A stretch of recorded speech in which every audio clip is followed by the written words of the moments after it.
मगर इसकी जरूरत क्यों महसूस हुई खुरम साहब, जबकि साबका ऑपरेशंस के दौरान सिक्योरिटी फोर्सेस को जिन इलाकों में भी तैनात किया गया, भेजा गया, वो तो ताहाल एज वी स्पीक वहीं मौजूद हैं। फिर नया ऑपरेशन किन इलाकों में किया जाएगा इसकी भी वजाहत नहीं है। और इस ऑपरेशन की जरूरत के हवाले से चीन के आला सतही वफ्द के पाकिस्तान के दौरे की भी बात की जा रही है। फरमाई दीजिएगा, जो चीनी वफ्द था उसने बारहा कहा कि चीन पाकिस्तान के साथ कारोबारी शराकत के लिए पुरअमन और महफूज माहौल का ख्वाह है। क्या इस ऑपरेशन के पीछे चीन के दबाव का भी एक एलिमेंट है?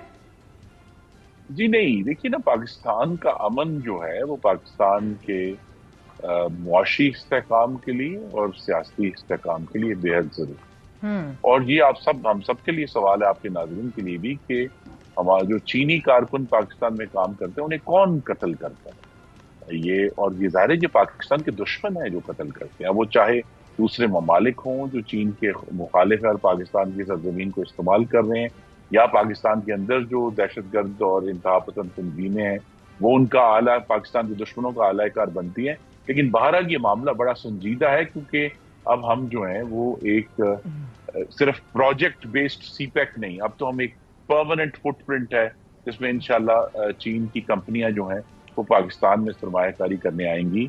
जो हमारे पर्शियन गल्फ के पार्टनर्स हैं वहां से कंपनियां पाकिस्तानी कंपनियों में चाहे सरमायाकारी करें या पाकिस्तान, तो लिहाजा ये एक परमानेंट जरूरत है कि पाकिस्तान के में होने वाली इन्वेस्टमेंट की जो प्रोटेक्शन है, उसका जो तहफ़्फ़ुज़ है और पाकिस्तान का अमन जो है उसको कायम किया जाए। तो लिहाजा ये एक छतरी है ये ऑपरेशन जो है जिसके तहत ये सारे काम हमें करने हैं। लेकिन इसमें अगर किसी को कोई गलत फहमी थी तो मदियन के वाक़े ने और गुजरात के वाक़े ने हम सबको सबक सिखा दिया है कि ये काम ऐसा है जो हमें बतौर कौम करना है और समझ कर करना है कि चाहे उसका मजहब का गलत नाम लेकर इस्तेमाल किया जाए, लेकिन जो तशद्दुद है गैर रियासती तंजीमों की तरफ से वो काबिल कबूल नहीं है।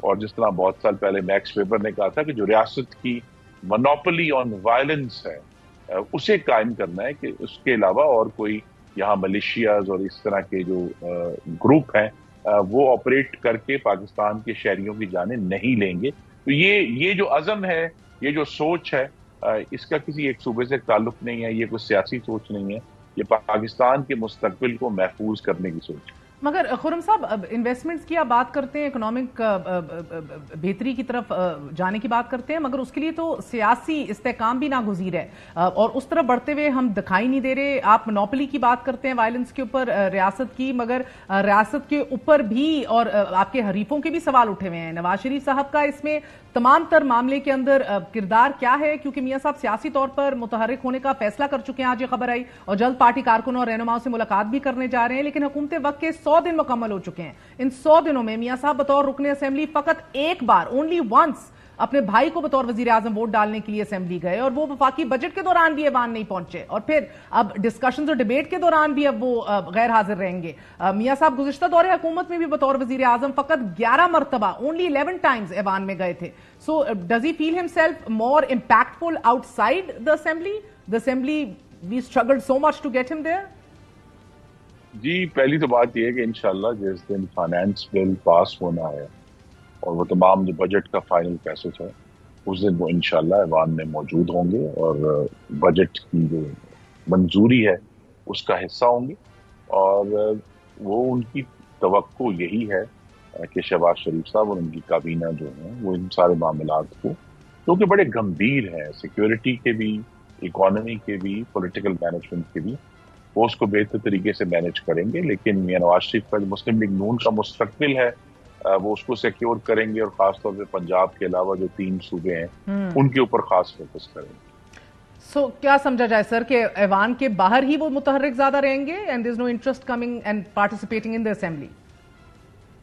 जी नहीं, वो वक्तन फक्तन जैसे जरूरत होगी ऐवान को, वो मुंतखब रुकन है, वो आकर बात भी करेंगे, वो समझेंगे कि जहां शहबाज शरीफ साहब की गवर्नमेंट को उनकी आवाज की जरूरत है वो उसके लिए हमेशा अवेलेबल है।